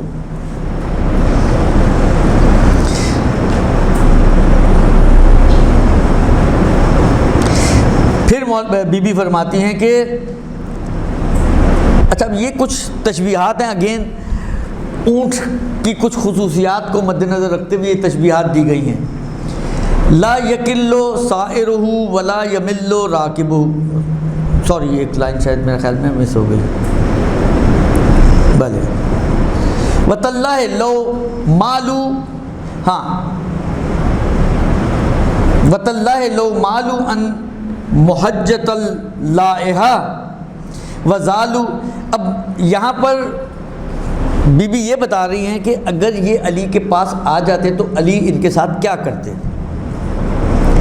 ابھی تو علی کو چھوڑ دیا نا، ابھی تو علی کو چھوڑ چکے ہیں یہ سب، لیکن اگر یہ علی پر جمع ہو جاتے تو بینیفٹ کیا تھا ان کا، ہونا کیا تھا ان کے ساتھ، ملتا کیا ان کو. یہاں سے بی بی اس کو بیان کرنا چاہ رہی ہیں.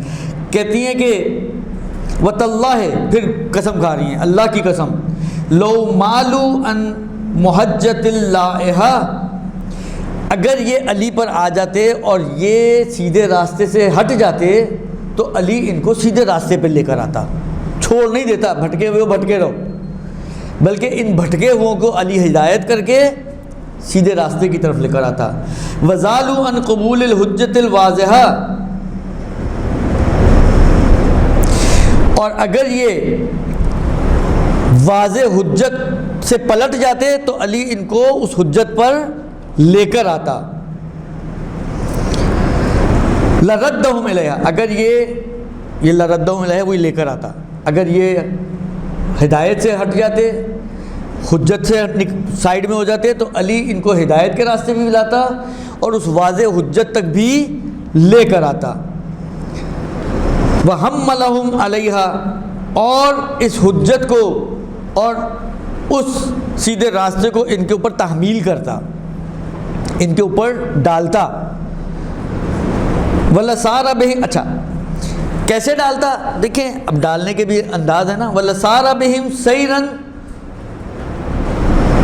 سُجَّجًا، دیکھیں اونٹ پر جو سفر جب کیا جاتا ہے، آپ لوگ ماشاءاللہ کلفٹن ہاکس پہ جاتے ہیں، اونٹ پر بیٹھتے ہیں شوق سے، کیسے چلتا ہے اونٹ؟ ایک چھوٹا سا چکر لگا کر آتے ہیں تو انسان کی پسلیاں دکھنی شروع ہو جاتی ہیں، اتنے جھٹکے مارتا ہے وہ، ٹھیک ہے نا۔ تو کہتے ہیں کہ اونٹ کے سفر سے یہاں پہ شباہت دی جا رہی ہے کہ اگر اونٹ کو آپ تیزی سے بھگاتے ہیں تو کیا ہوگا؟ اونٹ بھی تھکے گا اور سوار بھی تھکے گا، ٹھیک ہے نا۔ اچھا پھر جو اس کی ناک کے اندر جو لکڑی ڈالی ہوتی ہے، ظاہری بات ہے آپ جتنا اس کو کھینچیں گے اس کا ناک بھی زخمی ہوگا، اونٹ زخمی بھی ہوگا، ٹھیک ہے نا۔ لیکن علی، اب یہ دیکھیں تشبیہ دے رہے ہیں اسی اونٹ سے، علی تمہیں اس پر سوار کرواتے اس ہدایت کے راستے پر، اس حجت پر، مگر ایسے کہ نہ تم میں کوئی ملالت آتی، نہ تھکاوٹ ہوتی، اور نہ اتنا تیز بھگاتے کہ تمہیں پریشان، نہ اس کو پریشانی ہوتی نہ اس کو۔ جس طرح اونٹ کو اگر آرام آرام سے چلایا جائے تو اس کا نتیجہ یہ نکلتا ہے کہ نہ اونٹ کو تھکاوٹ ہوگی، نہ اس کا ناک زخمی ہوگا، نہ ہی اوپر جو بیٹھا ہوا ہے اس کو پریشانی اور ملالت ہوگی۔ کہتے اس طریقے سے تمہیں لے کر جاتے ہیں، یعنی انتہائی آرام سے، ڈنڈے کے طور پہ تمہیں نہیں دین سکھاتے، بلکہ انتہائی آرام سے، سکون سے، چین سے تمہیں دین کی طرف اور ہدایت کی طرف لے کر جاتے۔ اور پھر فرماتی ہیں بی بی کہ لا یکلم خشاشہ، یہ خشاش ہوئی اس کی جو نکیل ہوتی ہے وہ میں نے عرض کر دیا آپ کی خدمت میں۔ اور پھر تمہیں اس چشمے پر لے کر آتے کہ جس کا پانی صاف، زلال۔ اچھا بعض اوقات کیا ہوتا ہے پانی بہت ٹھنڈا ہے، پیا نہیں جاتا، دانتوں کو لگتا ہے مثلا، بعض اوقات ہوتا ہے نمکین ہوتا ہے یا تلخ ہوتا ہے، بعض اوقات اتنا میٹھا ہوتا ہے، جو بہت ہی پیور پانی ہوتے ہیں اتنے میٹھے ہوتے ہیں کہ وہ آپ کو کڑوا فیل ہوتے ہیں۔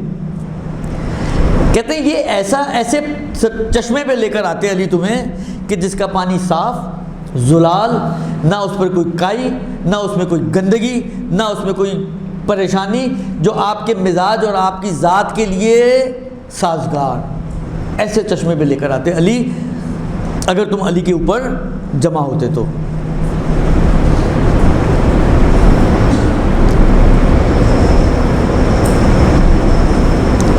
اچھا چلو جی، اتنی خدمت علی انجام دیتے ہمارے لیے، تو لیتے کیا؟ بھئی علی نے اتنی ہماری خدمت کی، اتنا سب کچھ ہم تک، دین کو آسانی سے ہم تک پہنچاتے، حجت تک ہم کو لے کر آتے، ہمیں علم کے اس سرچشمے تک لے آتے کہ جہاں پہ اب آسانی سے جو ہے صاف زلال پانی، جو آپ کی ذات کے ساتھ بھی سازگار ہو، آپ کے ذوق کے ساتھ بھی سازگار ہو، جس میں نہ کوئی گندگی ملی ہوئی ہو، نہ کوئی کائی جس پہ جمی ہوئی ہو، وغیرہ وغیرہ وغیرہ، ایسے لیتے کیا ہم سے؟ کہتے ہیں وَلَمْ يَكُنْ يَتَحَلَّى مِنَ الدُّنْيَا بِطَائِلٍ، تمہاری دنیا سے کوئی اضافی چیز نہ لیتے۔ تاریخیں اگر آپ کے ذہنوں میں ہو، وہاں تو بندر بانٹ ہوئی ہے، بیت المال کو کس انداز سے، جو ہمارا حال ہے نا وہ وہی والا حال تھا وہاں پر بھی۔ اور اس کی طرف کمال یہ، میں ہو سکتا ہے یہ چھوڑ چھاڑ کے میں بس آخری بند کی طرف آ جاؤں، بیوی نے اس بات کی طرف اشارہ کیا ہے کہ تم نے کیا چیز، جس کو کہتے ہیں نا تم نے اس سودے میں خریدا کیا ہے، وہ بیوی نے اشارہ کیا ہے۔ اور یہ اشارہ صرف اس وقت کی بنی امیہ ہو، بنی عباس ہو، اس کے بعد کے جو خلفاء ہیں ان کی نہیں، یہ آج تک کے لیے کی بات ہے۔ اور آپ کو لگے گا واقعی بی بی آج کو دیکھ کر یہ بیان کر رہی ہیں۔ میں اب اس کے بعد اسی ٹکڑے پہ چلا جاؤں گا۔ وَلَمْ يَكُنْ يَتَحَلَّى مِنَ الدُّنْيَا بِطَائِلٍ، تمہاری دنیا سے کوئی اضافی چیز نہیں لوں گا لیتے۔ وَلَا يَحْزِي مِنْهَا بِنَائِلٍ غَيْرَ رِجٍ نَاهِلٍ وَشُبْعَةِ الْكَافِلِ۔ واقعی تشبیہات دیکھیں آپ بی بی کی، کہتی ہیں کہ وہ تمہاری دنیا سے کوئی اضافی چیز نہیں لیتے، ہاں اگر لیتے تو وہ لیتے کہ غیر ریج ناہل، ریج ناہل سے علاوہ کچھ نہ لیتے۔ ریج ناہل کیا ہے؟ ریج ناہل مثلا پیاسا اونٹ ہوتا ہے نا، اب پیاسے اونٹ کے سامنے پانی رکھیں، اس نے 2 گھونٹ لیا، آپ نے پانی ہٹا لیا، ابھی وہ سیراب نہیں ہوا اس پانی سے، اس کی تشنگی ختم نہیں ہوئی، اس کا پیٹ بھرا نہیں ہے، یہ ہے ریج ناہل۔ یعنی وہ تمہاری دنیا سے اتنا اقل یعنی بہت کم مقدار میں لیتے کہ جس سے ان کا پیٹ بھی نہیں بھرتا۔ عثمان ابن حنیف کو کیا کہا تھا؟ عثمان ابن حنیف کو یہی کہا تھا نا کہ میں نے تو 2 روٹیاں تمہاری دنیا سے لی ہیں اور 2 لباس لیے ہیں، تم یہ نہیں کر سکتے، مجھے پتہ ہے۔ یہ ہے مولا کا اس دنیا میں حصہ۔ روٹی کھاتے تھے جس کے اوپر مہر لگا کے گھر سے لایا کرتے تھے کہ کوئی اس کے اندر کھول کر اس کے اوپر وہ کوئی روغن نہ لگا دے۔ یہ ہے علی کا حصہ اس دنیا میں۔ تو تمہاری دنیا سے ری ناہل کے علاوہ وہ ایک اور جملہ استعمال کیا، ری ناہل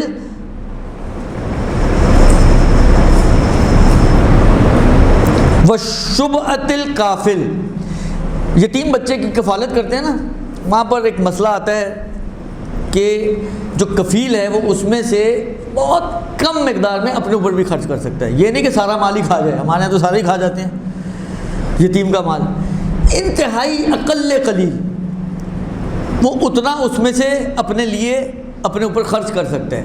تو جتنا ایک کافل کو خرچ کرنے کی اجازت ہے وہ اس سے زیادہ نہ لیتے۔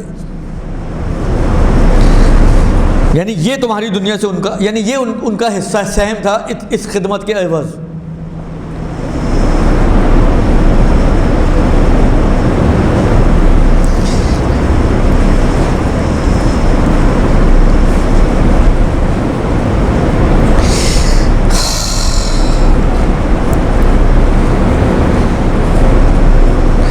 وہ تمہارے خیر خواہ ہوتے، وَنَصَحَ لَهُمْ سرًا وَاعْلَانًا، سرًا اور اعلانًا تمہارے خیر خواہ ہوتے۔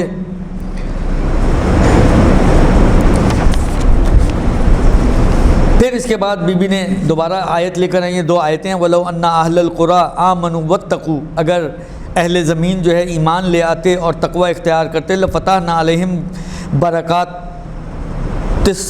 برکات من السماء والارض، ہم زمین و آسمان کی برکتیں ان کے اوپر اس کے دروازے کھول دیتے، ولیکن کذبوا، لیکن انہوں نے تکذیب کی، فاخذناہم بما کانوا یکسبون، تو جو انہوں نے کمایا ہے اس کے ذریعے ہم ان کو پکڑ لیں گے۔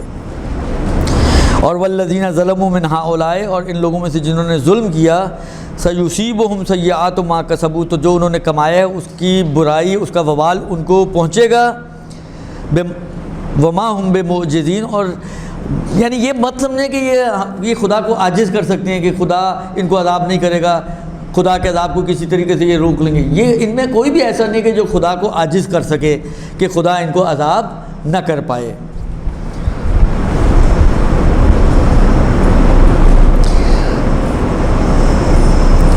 پھر ادھر دوبارہ مولا کے بارے میں کچھ انہوں نے کیا کہ ان کی حرکت، جس طرح اوپر انہوں نے کہا نا کہ یہ کس طرح سے انہوں نے اس کو چھوڑ دیا، وہ کیا کیا کرتے، پھر مولا کے بارے میں انہوں نے کچھ باتیں کہی ہیں بی بی نے کہ انہوں نے پسترین یعنی بہترین کو بدل دیا پسترین کے ذریعے، عمدہ کو بدل دیا ناقص کے ذریعے۔ یہ جو آپ کی جو ریڑھ کی ہڈی ہے نا، بالکل پہلا مہرہ جو آپ کی یہ جو اونچائی پر ہے، اور بالکل آخری مہرہ جو انتہائی نچائی پر ہے، یہ ان 2 مہروں سے تشبیہ دی ہے بی بی نے۔ علی یہ اوپر کا مہرہ ہے اور جن کو تم نے قبول کیا وہ تمہارے نیچے کے مہرے ہیں، کہ اعلیٰ کو چھوڑ کر پست کی طرف چلے گئے تم.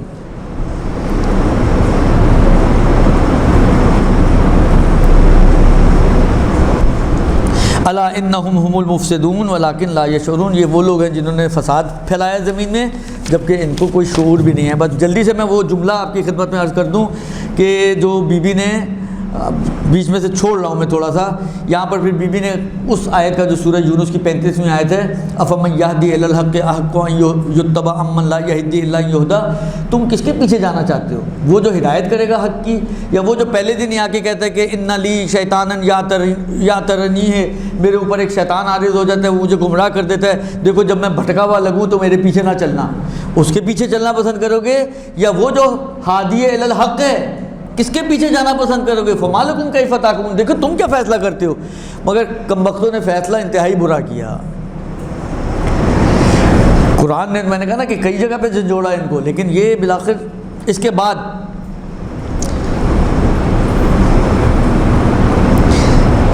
اب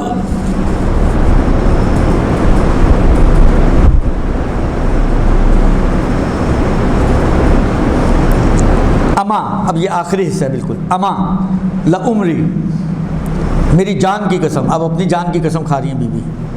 لقد لقحت فنظرتن ریسما تنتجو ثم احتلب مل القعب دمن ابیتن. عجیب یہ بھی جملہ ہے. بی بی کہتی ہیں کہ لقد لقحت, یہ خلافت باردار ہو گئی. باردار ہو گئی یعنی بچے دار, یعنی حاملہ ہو گئی. تم نے بالآخر حاملہ کر دیا اس خلافت کو ایسے لوگوں کو بٹھا کر, یعنی مستقر ہو گئی خلافت. اب جب یہ خلافت مستقر ہو گئی ہے تو فنظرتن, اب انتظار کرو. کس چیز کا انتظار کرو؟ ریسما تنتجو ثم احتلب مل القعب دمن ابیتن و ضعافا مبیدن. جب تم اس کے دیکھیں, جب وہ بکری کا بچہ پیدا کرتی ہے, جب دودھ نکالا جاتا ہے تو کیا نکلتا ہے؟ دودھ نکلتا ہے نا. کہتے ہیں اب اس خلافت سے جب تم اس کا دودھ دو گے تو اس میں سے دم ابیت نکلے گا. دم ابیت یعنی کیا؟ بہت کثیر تعداد میں خون نکلے گا. اس خلافت سے خون کے علاوہ اور کچھ نہیں نکلے گا. اب اس کو اس زمانے کے بھی سینیریو کو ذہن میں رکھیں جو حالات پیش آئے ہیں بعد میں. اس میں کربلا کا واقعہ بھی ہے اور دوسرے وقائع بھی ہیں, پھر بنی امیہ, بنی عباس کی حکومتیں, خلافتیں, یہ ساری چیزیں. اور صرف اس کو نہیں, آج کو بھی ذہن میں رکھیں. آج کیا ہو رہا ہے ہمارے ساتھ. یہ بی بی کہہ رہی ہے وہ جو تم ادھر انحراف کیا تھا نا, یہ آج تک بھگت رہے اور بھگتو گے. بقول بی بی کے بھگتو گے. یہ اب آخر تک بھگتنے پڑیں گے اس کے اثرات تمہیں, اور اس کے جو بھی نتائج ہیں وہ تمہیں آخر تک بھگتنے ہیں. اس لیے کہ جو حرکت تم نے کی ہے اس کا نتیجہ یہی ہے. تو جو وہ دم ابیت نکلے گا اور ضعافن مبیدن, اور انتہائی مہلک زہر نکلے گا اس میں سے, اس کے تھنوں میں سے, اس خلافت کے تھنوں میں سے.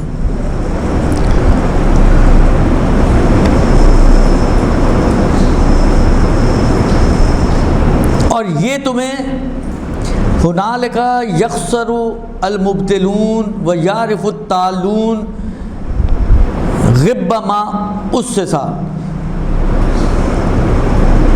یعنی یہ انہوں نے تمہیں بدبودار گوشت کی طرح بنا دینا ہے.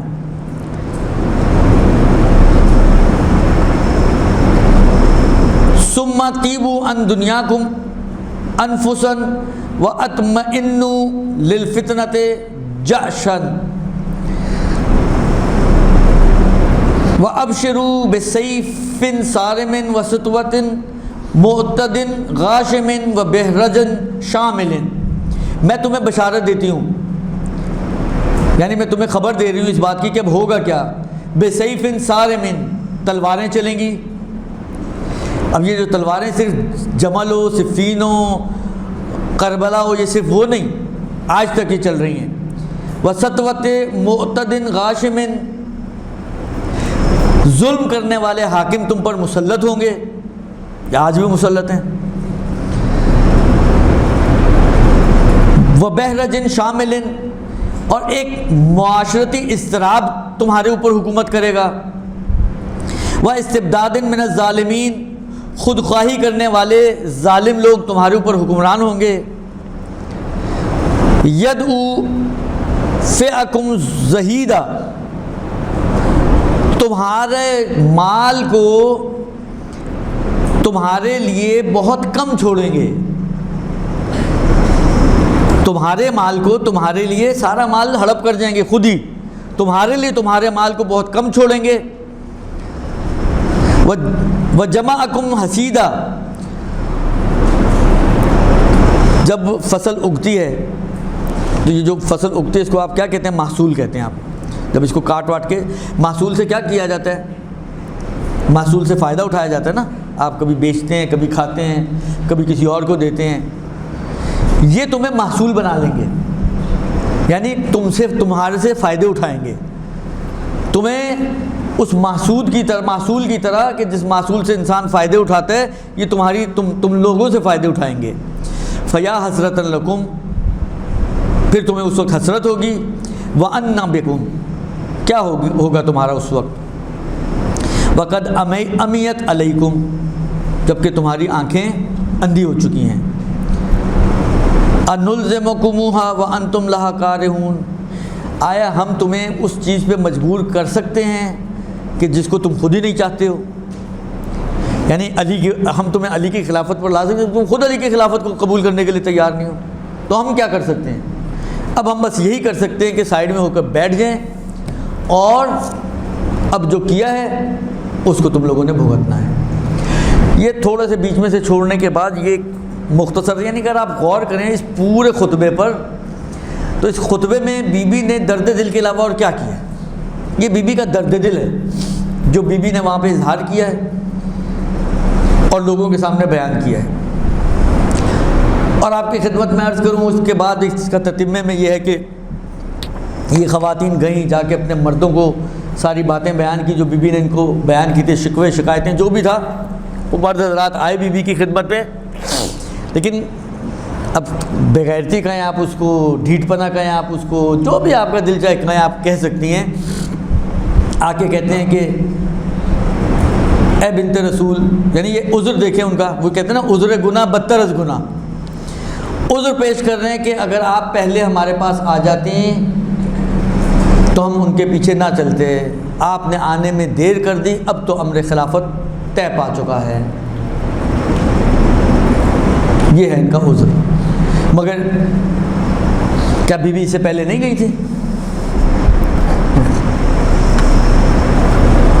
ممکن ہے شاید بی بی کہے چلو میں نہیں آئی، تم ہی آ جاتے، اس وقت آ جاتے جب میرا محسن شہید ہو رہا تھا، چند جملے مصائب کے اور بس زحمت آپ کی تمام، اس وقت آ جاتے جب میرا محسن شہید ہو رہا تھا، تم لوگ اس وقت آ جاتے، میں نہیں آئی تو تم لوگ آ جاتے، اور اس وقت آ جاتے جب میرے دروازے کو آگ لگائی جا رہی تھی۔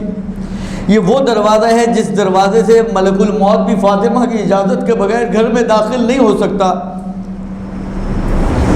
تم اس وقت آ جاتے کہ جب مجھے تماچا مارا جا رہا تھا، تم اس وقت آ جاتے جب میری پسلیوں پہ ضربیں لگائی جا رہی تھی، میرے بازوؤں پہ ضربیں لگائی جا رہی تھی، ارے تم اس وقت آ جاتے جب علی مرتضیٰ کے گلے میں رسی باندھ کر ان کو کھینچ کر لے جایا گیا تھا۔ یعنی آپ سوچیں کیسی مظلومہ ہے فاطمہ زہرا۔ یعنی میں اکثر یہ جملہ کہتا ہوں کہ جب یہ دروازے پر پہنچے ہیں نا اور آ کے آواز دیے کہ اے بنت رسول اگر علی کو باہر نہیں نکالا تو ہم دروازے کو آگ لگا دیں گے، تو ایک جملہ نقل کیا ہے بی بی کا تاریخوں نے، بی بی نے یہ جملہ کہا کہ دروازے کے پیچھے میں فاطمہ بنت رسول ہوں۔ یعنی کل کو یہ لوگ آ کے یہ نہ کہیں ہمیں تو پتہ ہی نہیں تھا دروازے کے پیچھے کون ہے، ہم تو جانتے ہی نہیں تھے کہ گھر میں کوئی اور بھی ہے،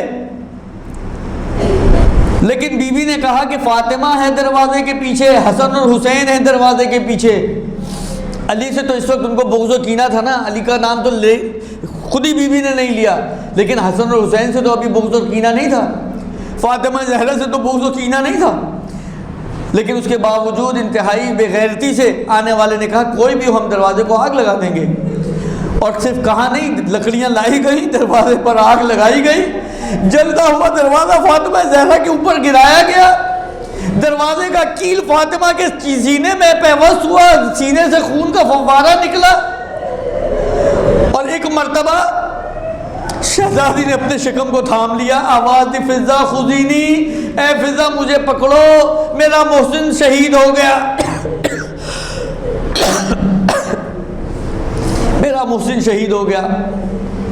آپ سوچیں فاطمہ زہرا اس کنڈیشن میں ہے، دروازہ جلایا، محسن شہید ہوئے، صرف اسی پہ اکتفا نہیں کیا گیا، آگے بڑھ کے اب مجھے جو یاد پڑ رہا ہے شاید عمار کا واقعہ ہے، کسی اور صحابی کا واقعہ کہ خلافت خلیفہ دوم کے حوالے سے ہے کہ کسی بات پر ان کے بارے میں مشہور ہے کہ انتہائی غصیلے انسان تھے، یہ کہا جاتا ہے واللہ عالم۔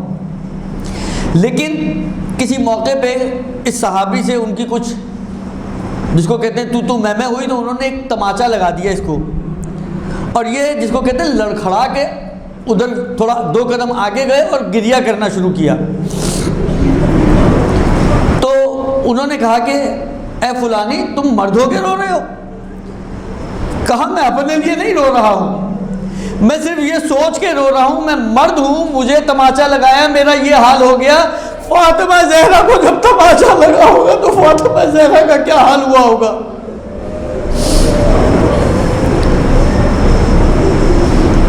تلوار کے دستے سے ضربتیں لگائی گئیں، پسلیاں ٹوٹ گئیں، بازو پہ نیل کا نشان ہے۔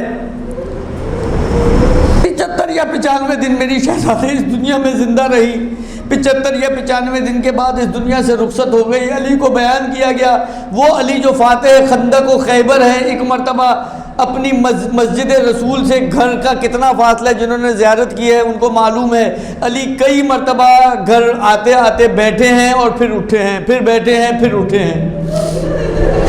ایک مرتبہ علی گھر میں پہنچے،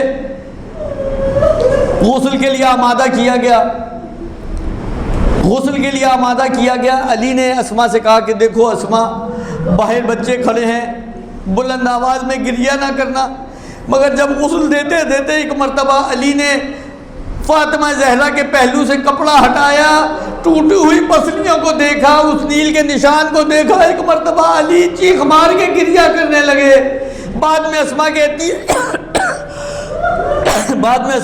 ہیں اے علی آپ نے مجھے تو منع کیا تھا، کہا میں کیا کرتا، جیسے ہی میں نے کپڑا ہٹایا میں نے دیکھا فاطمہ کی پسلیاں ابھی تک ٹوٹی ہیں، فاطمہ نے مجھے خبر نہ ہونے دی۔ بس ارباب اعضاء ایک مرتبہ فاطمہ کو دفن کیا گیا۔ فاطمہ کے دفن کے کئی سالوں بعد، 20 سال 18-20 سال بعد کسی نے علی سے کہا کہ اے علی آپ کی داڑھی سفید ہو رہی ہے، آپ اپنی داڑھی کو خضاب کر لیں۔ بس آخری جملہ ایک مرتبہ میرے مولا کہتے ہیں کہ میں آج بھی فاطمہ کا غمزدہ ہوں، میں آج بھی فاطمہ کی عزا میں ہوں، میں اپنی داڑھی کو خضاب نہیں کر سکتا۔ سَيَعْلَمُ الَّذِينَ ظَلَمُوا أَيَّ مُنقَلِبٍ يَنقَلِبُونَ إِنَّا لِلَّهِ وَإِنَّا إِلَيْهِ راجعون۔ پروردگارہ بحق محمد و آل محمد ہمارے اس قلیل سے توسل کو اپنی بارگاہ میں قبول و مقبول فرما۔ بحق محمد و آل محمد جو مومن و مومنات جہاں کہیں بھی موجود ہیں، پریشان حال ہیں، ان کی پریشانیوں کو دور فرما، جو مقروض ہیں ان کے قرضوں کو ادا فرما، جو بے روزگار ہیں ان کو روزگار عطا فرما، جہاں کہیں بھی مومن و مومنات موجود ہیں ان کی جان مال عزت آبرو کی حفاظت فرما۔ پروردگارہ تجھے محمد و آل محمد کا واسطہ، یہ مدرسہ ہے اور مہد علم ہے، اہل بیت کے علوم کو یہاں پر سکھایا جاتا ہے، جو بچیاں، جو بہنیں، جو مائیں آتی ہیں وہ علوم اہل بیت کو سیکھنے کے لیے آتی ہیں۔ پروردگارہ تجھے محمد و آل محمد کا واسطہ اس مہد علم کو قائم و دائم فرما، بحق محمد و آل محمد یہاں پر سیکھنے اور سکھانے کے عمل کو قائم و دائم فرما، ہمیں سکھانے کی توفیق عنایت فرما، ہماری بچیوں کو، بہنوں کو سیکھنے کی توفیق عطا فرما، اور صرف سیکھنے اور سکھانے کی حد تک نہیں، ہم سب کو اس پر عمل کرنے کی توفیق عنایت فرما۔ بحق محمد و آل محمد اس مہد علم میں خیر اور برکت عنایت فرما، جتنی بھی پریشانیاں، مشکلات اور مصیبتیں یا جو بھی ہرڈلز ہیں ان کے کاموں کے درمیان میں، ان کو کاموں کو انجام دینے میں، کام کو آگے بڑھانے میں بحق فاطمہ زہرا سلام اللہ علیہا اس کو برطرف فرما۔ بحق محمد و آل محمد۔ جو مومن و مومنات بیمار ہیں، خاص طور پہ حاضرین محفل، ان کے متعلقین میں سے جو بیمار ہیں ان کو صحت کاملہ اور عاجلہ عنایت فرما بحق محمد و آل محمد۔ ہم سب کو امام کے اعوان و انصار میں سے قرار دے، امام کے ظہور میں تعجیل فرما۔ ربنا تقبل منا انک انت السمیع الدعاء برحمتک یا ارحم الراحمین۔